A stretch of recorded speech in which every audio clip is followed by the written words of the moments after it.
तो हेलो दोस्तों, नमस्कार। आप सभी का हमारे यूट्यूब चैनल पर स्वागत है। यदि आप लोग क्लास 12th बायोलॉजी के स्टूडेंट हैं और 2024 में बोर्ड परीक्षा देने वाले हैं, तो आज का वीडियो आप सभी लोगों के लिए बहुत ही ज़्यादा महत्वपूर्ण होने वाली है। क्योंकि यदि आप लोग हमारे चैनल से रेगुलर जुड़े हुए हैं, तो आपको पता होगा कि हमारे यूट्यूब चैनल पर क्लास 12th बायोलॉजी के लिए पूरी किताब से आपके जितने भी महत्वपूर्ण आपके बहुविकल्पी प्रश्न होते हैं, साथ ही में जितने भी महत्वपूर्ण आपके अति लघु उत्तरीय प्रश्न होते हैं पूरी किताब में, और साथ ही में जितने भी महत्वपूर्ण आपके लघु उत्तरीय और साथ ही में पूरी किताब में आपके जितने भी महत्वपूर्ण दीर्घ उत्तरीय प्रश्न होते हैं, सभी की एक अलग-अलग सीरीज चलाई जा रही है। और सभी सीरीज के अंतर्गत हम लोग पूरी किताब से आपके जितने भी महत्वपूर्ण प्रश्न होते हैं, उन सभी प्रश्नों को कर रहे थे।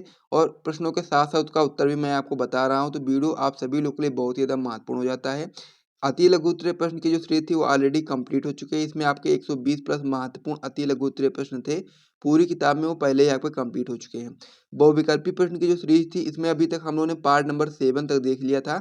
आज का वीडियो का पार्ट नंबर 8 होने वाला है।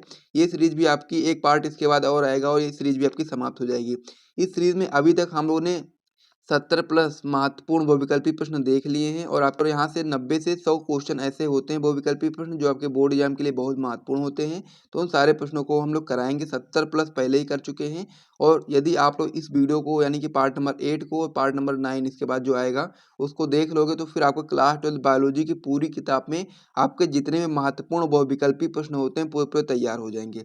अति लघु हम लोग पहले ही करवा चुके हैं, बहुविकल्पी भी आपका 2 वीडियो में तैयार हो जाएगा पूरा। उसके बाद फिर लघु उत्तरीय और दीर्घ उत्तरीय जो प्रश्न बचता है, इसमें भी हम लोगों ने लगभग आधा-आधा कवर कर दिया है। दीर्घ उत्तरीय में भी हम लोगों ने 10-11 दीर्घ उत्तरीय प्रश्न कवर कर दिए हैं, और ऐसे ही आपके 8-10 और बचे होंगे। और लघु उत्तरीय प्रश्न में भी आपके ऐसे ही 30-40 प्रश्न और बचे हुए हैं। तो यदि आप लोग इस चारों सीरीज को अच्छे से फॉलो कर लेते हो, तो फिर आपको क्लास 12 की बायोलॉजी में 70 में 70 नंबर लाने से कोई भी रोक नहीं सकता है। क्योंकि क्लास 12 बायोलॉजी में जितने भी आपके महत्वपूर्ण प्रश्न होते हैं और साथ ही में उसका उत्तर होता है, सभी चीज़ें हम लोग अपने YouTube channel Dreamlight education channel पर करवा रहे हैं। तो इसीलिए आप लोग वीडियो को ध्यान से देखो, और साथ ही में यदि आप लोगों ने अभी तक कुछ भी नहीं पढ़ा है, तो आप लोग इन चारों सीरीज को अच्छे तरह से फॉलो कर लीजिए। डिस्क्रिप्शन बॉक्स में आपको प्लेलिस्ट की लिंक मिल जाएगी, और साथ ही में आप लोग चैनल पर जाकर के देख भी सकते हो। इसी प्रकार से हमारे यूट्यूब चैनल पर बायोलॉजी के साथ-साथ फिजिक्स, केमिस्ट्री और हिंदी, इंग्लिश की भी तैयारी करवाई जा रही है। यानी फिजिक्स, केमिस्ट्री और बायोलॉजी की बहुत ही अच्छे तरीके से तैयारी करवाई जा रही है। तो आप लोग तैयारी करना चाहो तो कर सकते हो आकर के। इसके अलावा यदि आप लोग note plus important question answer वगैरह प्राप्त करना चाहते हैं, तो एक सब्जेक्ट का प्राइस मात्र ₹100 रखा गया है। इसमें आपको नोट्स भी मिल जाता है, और साथ ही में इम्पोर्टेंट क्वेश्चन आंसर भी मिल जाता है, जो कि आपके बोर्ड एग्जाम 2024 के लिए बहुत ही ज़्यादा महत्वपूर्ण होता है। तो इसको भी ज्वाइन करना हो लोग ज्वाइन कर सकते हैं। तो चलिए अब हम लोग अपनी वीडियो की बात कर लेते हैं।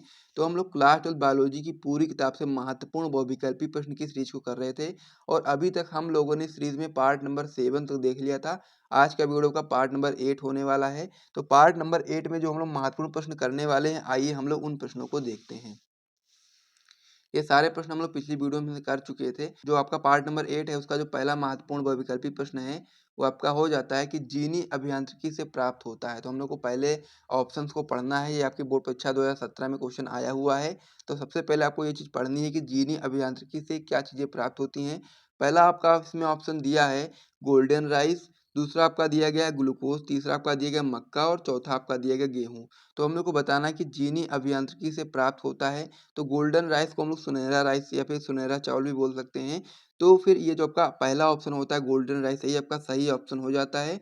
और जीनी अभियांत्रिकी से जो प्राप्त होता है वो आपका गोल्डन राइस होता है, यानी कि सुनहरा चावल होता है। इसे आप अपनी कॉपी में नोट कर लेंगे। महत्वपूर्ण क्वेश्चन है, आ सकता है आपकी बोर्ड परीक्षा में।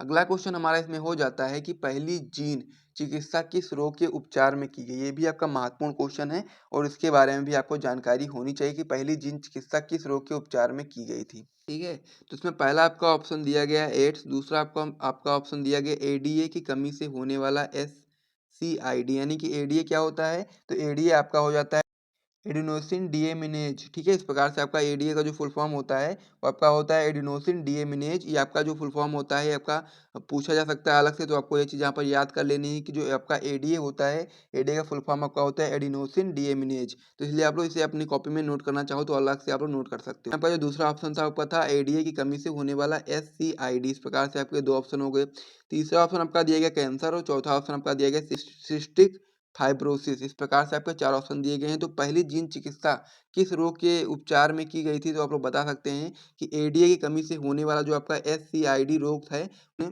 पहली जिन चिकित्सा हम लोगों ने इसी रोग के उपचार में किया था। तो इसलिए आप लोग बता सकते हो कि ऑप्शन नंबर जो बी होता है आपका सही ऑप्शन हो जाता है, इसलिए आप लोग इस वाले ऑप्शन पर सही टिक लगा देंगे। तो चलिए अब इतना आप लोग कॉपी में नोट कर लीजिए, फिर हम लोग अगले पेज पे बढ़ते हैं और वहाँ पर इससे अधिक महत्वपूर्ण प्रश्नों को देखते हैं।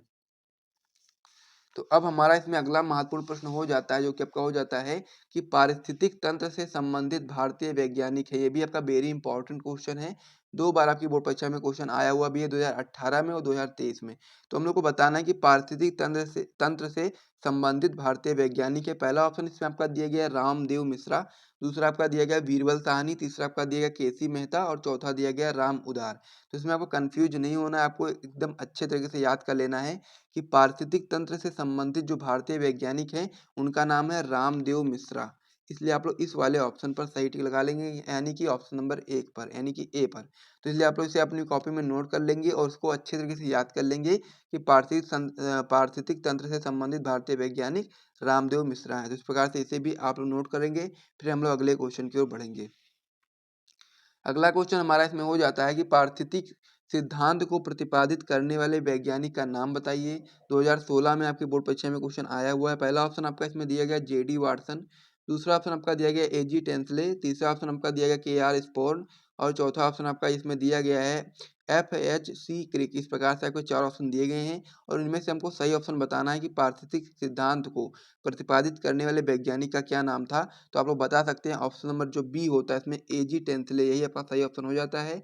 इन्होंने ही पारिस्थितिक सिद्धांत को प्रतिपादित किया था। इसलिए आप लोग इस वाले ऑप्शन पर सही टिक लगा लेंगे। फिर हम लोग अगले क्वेश्चन की ओर बढ़ेंगे। अगला जो क्वेश्चन हमारा हो जाता है आपका एनसीईआरटी एग्जाम्पलर का क्वेश्चन है, जो कि आपका क्वेश्चन होता है इकोटॉन है।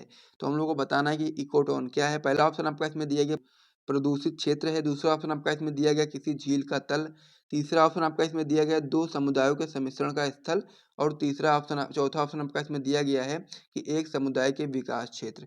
तो ये जो इकोटॉन होता है वो आपका 2 समुदायों के सम्मिश्रण का स्थल होता है, इसीलिए आप लोग ऑप्शन नंबर सी पर सही टिक लगा देंगे। ये आपका एनसीईआरटी एग्जाम्पलर का क्वेश्चन है, तो इसलिए आपका ये बोर्ड परीक्षा 2024 में आ सकता है। तो इसीलिए इसे आप लोग अपनी कॉपी में नोट कर लीजिए और साथ ही में इस सीरीज के अंतर्गत जितने भी महत्वपूर्ण प्रश्न करवाए गए हैं, यदि आप लोग सभी को तैयार कर लेते हो तो आपको 70 में 70 नंबर लाने से कोई भी नहीं रोक सकता है।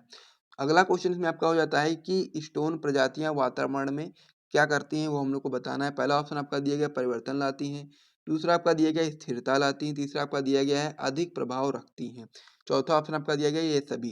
तो जो कि स्टोन प्रजातियां होती हैं वह वे वातावरण में परिवर्तन भी लाती हैं, स्थिरता भी लाती हैं, अधिक प्रभाव भी रखती हैं। तो इसलिए आप बता सकते हो कि जो आपका ऑप्शन नंबर डी होता है ये सभी, ये आपका सही ऑप्शन हो जाता है, ऑप्शन नंबर डी। तो इसलिए आप लोग इस ऑप्शन पे सही टिक लगा लेंगे।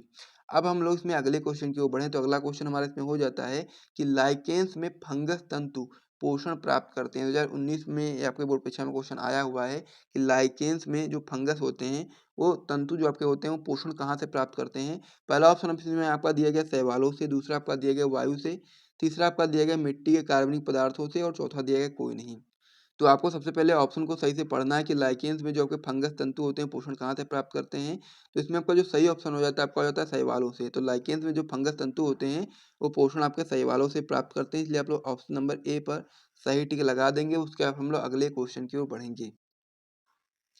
अब हमारा इसमें अगला क्वेश्चन हो जाता है कि जीव तथा उसके वातावरण के पारस्परिक संबंधों का अध्ययन कहलाता है। पहला ऑप्शन इसमें आपका दिया गया अनुवंशिकी, दूसरा आपका दिया गया पारिस्थितिकी, तीसरा ऑप्शन आपका दिया गया पादप भूगोल और चौथा ऑप्शन आपका दिया गया पादप सामाजिकी। तो इसमें आपको ये चीज़ यहाँ पर याद रखनी है कि ये जो आपका क्वेश्चन होता है ये आपका अति लघु में पूछा जा सकता है। तो आप लोग वहाँ पर जो परिभाषा पूछी जा सकती है कि पारिस्थितिक तंत्र की परिभाषा बताइए, तो आप लोग ये चीज़ बताओगे कि जीव तथा उसके वातावरण के पारस्परिक संबंधों को हम लोग पारिस्थितिक कहते हैं, क्योंकि यही आपका जो ऑप्शन नंबर बी होता है ये आपका सही ऑप्शन हो जाता है कि जीव तथा उसके वातावरण के पारस्परिक संबंधों का जो अध्ययन होता है वो आपका पारिस्थितिक कहलाता है। तो इस प्रकार से इसे भी आप अपनी कॉपी में नोट कर लीजिए। तो इस प्रकार से ये जो आपका पार्ट नंबर 8 था वो भी आपका कंप्लीट हो चुका है। इसके बाद फिर पार्ट नंबर 9 आएगा और उसमें हम लोग पूरे जितने भी प्रश्न थे वो कंप्लीट हो जाएंगे आपके। फिर आपका एक भी प्रश्न आपका बचेगा नहीं, बहुविकल्पी प्रश्न में सारे के सारे कंप्लीट हो जाएंगे, क्योंकि आपके लगभग आपके 100 प्रश्न होते हैं पूरी किताब से जो आपके आ सकते हैं बोर्ड परीक्षा में। उन सारे प्रश्नों को हम लोग करवा ही देंगे और यदि आप लोग सभी प्रश्नों को तैयार कर लेते हैं तो फिर आपको यहाँ से एक भी आपका नंबर कटने वाला नहीं है। तो इसी के साथ हम लोग वीडियो को समाप्त करते हैं, मिलते हैं वीडियो में, तब तक के लिए जय हिंद।